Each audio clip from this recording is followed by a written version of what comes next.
I've been working probably for about 15 years. My partner and I had both enjoyed reasonable incomes. We had a large mortgage that we were supporting and a lifestyle that we had been able to enjoy. Thinking about having a family meant that we'd be reducing our income by one, and we needed to think about how could we manage the ongoing mortgage repayments whilst we'd just be on the one income, and how could we still do the things that we like to do in life on that one income. So it was important for us to understand what our financial well-being was going to look like. Well, we'd seen our advisor over a number of years. Now starting a family with my partner, we thought it would be important to go and see him again.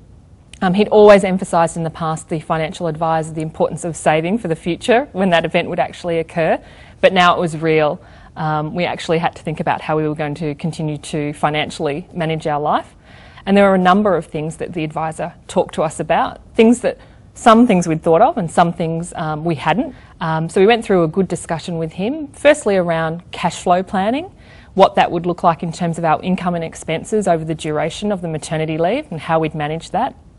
He covered off the types of benefits that the government offers in terms of childcare benefits, childcare rebate, the eligibility criteria around those, and how I might apply for them when the baby's born, or if I choose to go back to work and put the baby into childcare.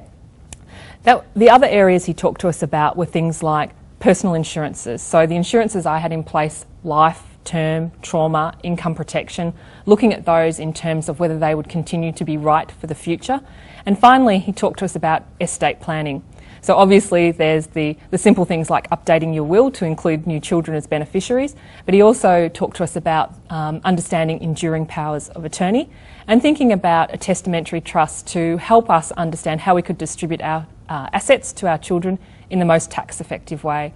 And what was important was that the advisor couldn't actually put into play those estate planning steps, but he referred us to go back to our solicitor to do that.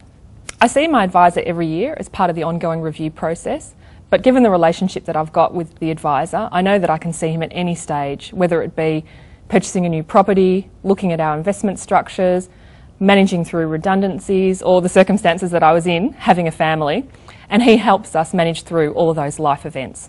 Well, I had my first child, a lovely girl. She's 18 months old and is in childcare. I went back to work and now I'm on leave again, expecting my second child fairly soon. So the advisors helped me through that period of the first child, now planning for the second child, and how we manage the financial and personal commitments going forward associated with that. Life. It happens.